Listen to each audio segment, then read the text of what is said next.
새벽 예배 오신 여러분들 주님의 이름으로 축복합니다. 찬송가 210장 시온성과 같은 교회 함께 찬양하겠습니다.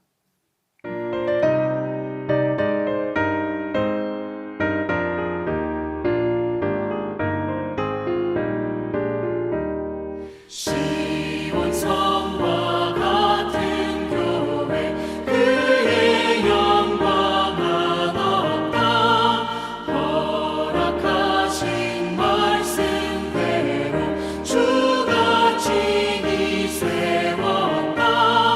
반석 위를 세운 교회 흔들 자가 누구랴. 모든 원수를 에워싸도 아무 근심 없도다. 오늘 함께 나눌 하나님 말씀은 마태복음 23장 13절에서 16절까지의 말씀입니다. 마태복음 23장 13절에서 16절까지 말씀입니다. 우리 함께 읽겠습니다. 화 있을진저 외식하는 서기관들과 바리새인들이여, 너희는 천국 문을 사람들 앞에서 닫고 너희도 들어가지 않고 들어가려 하는 자도 들어가지 못하게 하는도다. 화 있을진저 외식하는 서기관들과 바리새인들이여, 너희는 교인 한 사람을 얻기 위하여 바다와 육지를 두루 다니다가 생기면 너희보다 배나 더 지옥 자식이 되게 하는도다. 화 있을진저 눈먼 인도자여, 너희가 말하되 누구든지 성전으로 맹세하면 아무 일 없거니와 성전에 금으로 맹세하면 지킬지라 하는도다. 아멘. 예수님의 7가지 화라는 제목으로 은혜를 함께 나누겠습니다. 마태복음 23장은 잘못된 종교 행위의 폐해에 대해서 예수님은 지적하면서 그릇된 길로 인도하는 지도자들과 또 그 길로 나아가는 사람들이 받게 될 화에 대해서 이야기하고 있습니다. 지난 강해 때 먼저 이들은 하나님과 사람 앞에 겸손하지 못했다는 것을 보여줬습니다. 그래서 예수님께서는 자기를 낮추고 섬기며 낮아져야 한다고 말씀하셨습니다. 오늘 13절부터 다 읽지는 않았지만 33절까지는 화 있을진저로 시작하는 7가지 예수님께서 저주를 선언한 내용을 담고 있습니다. 도대체 어떤 종류의 사람들이 어떤 행동을 했기에 예수님을 이렇게 화나게 했고 또 저주를 마다하지 않게 했을까요? 7가지 화를 받는 자들에 대해서 하나씩 말씀드리겠습니다. 이 내용을 잘 듣고 우리는 절대 이 길로 가면 안 되겠습니다. 첫 번째, 천국 문을 닫고 자기도 들어가지 않을 뿐만 아니라 남도 들어가지 못하게 하는 사람입니다. 본인만 믿음이 없는 것이 아니라 남을 시험에 들게 하는 사람을 이야기하고 있습니다. 두 번째, 교인은 많이 만들지 몰라도 결국 지옥길로 인도하는 사람입니다. 교인으로 등록은 시키지만 복음을 전할 줄 모르는 사람을 이야기할 수 있겠습니다. 세 번째, 본질 없이 물질적 가치에만 맹목적인 사람입니다. 예수님은 하나님과 돈을 겸하여 섬길 수 없다고 말씀하셨습니다. 돈을 섬기는 사람을 이야기할 수 있겠습니다. 네 번째, 경중을 어기는 사람입니다. 본문 23절에 정확한 예가 명시되어 있습니다. 11조와 헌금은 하지만 그리스도인으로서는 살지 않는 사람을 이야기하고 있죠. 다섯 번째, 거칠해하는 사람입니다. 겉만 깨끗하게 보이지만 속에는 탐욕과 방탕으로 가득한 사람을 이야기합니다. 여섯 번째, 외식과 불법을 행하는 중심이 삐뚤어진 사람입니다. 마지막 7번째, 선지자를 박해하는 사람입니다. 이 가운데 가장 심한 책망이 오늘 본문이라고 할 수 있겠습니다.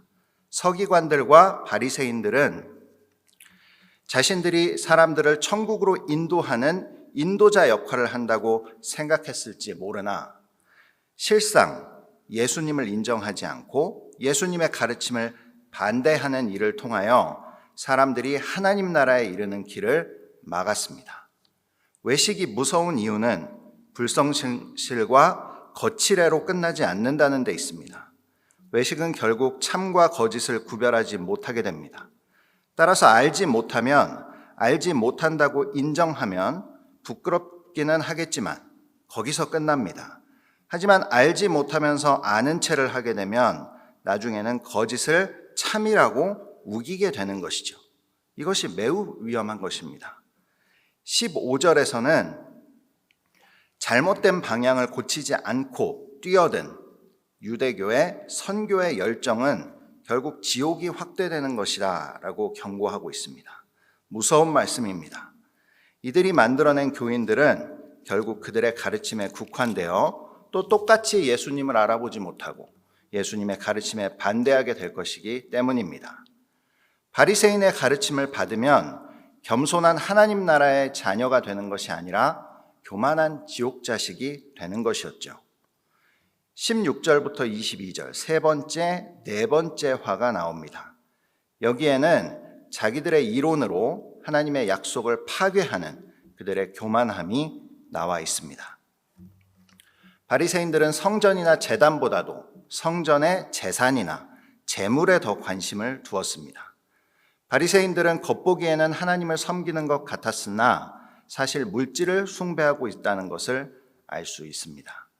바리새인들이 하나님보다 물질을 숭배한 본질적인 원인은 보는 눈이 없었기 때문이며 본질을 보아도 본질을 선택할 선한 의지를 갖지 못했기 때문이다라고 나옵니다. 본질에서 벗어난 가치의 판단은 맹목적일 수밖에 없게 되는 것입니다. 이스라엘 백성들이 이러한 삶을 살았었습니다. 예레미야 2장 5절에서 6절입니다. 나 여호와가 이같이 말하노라. 너희 조상들이 내게서 무슨 불의함을 보았기에 나를 멀리하고 가서 헛된 것을 따라 헛되이 행하였느냐. 그들이 우리를 애굽 땅에서 인도하여 내시고 광야 곧 사막과 구덩이 땅, 건조하고 사망의 그늘진 땅, 사람이 그곳으로 다니지 아니하고 그곳에 사람이 거주하지 아니하는 땅을 우리가 통과하게 하시던 여호와께서 어디에 계시느냐라고 묻지도 아니하는도다. 바리새인들은 이 패역한 이스라엘의 길을 다시 걷고 있는 것입니다. 서기관과 바리새인들은 스스로 율법에 정통했다고 자부했지만 실제로 말씀을 이해하는 정도나 삶에서의 적용하는 정도 모두 하나님의 본래 의도와는 완전히 다른 방향으로 갔습니다. 그들의 잘못된 성경 해석과 외식적인 행동은 자신들만 천국에 못 들어가는 것이 아니라 다른 사람들도 천국에 가지 못하도록 막는 결과를 낳았습니다. 오늘 말씀을 통해서 우리는 우리 자신을 뒤돌아보기 원합니다. 우리 또한 말씀의 본질, 예수 그리스도를 보지 못한다면 우리 또한 쉽게 종교인의 길, 바리새인의 길로 빠질 수 있는 것입니다. 우리는 말씀을 통해서 내 주장을 강화하는 것이 아니라 말씀을 통해서 낮은 자가 되고 예수 그리스도가 더욱더 분명하게 우리 삶에 드러나야 할 줄 믿습니다.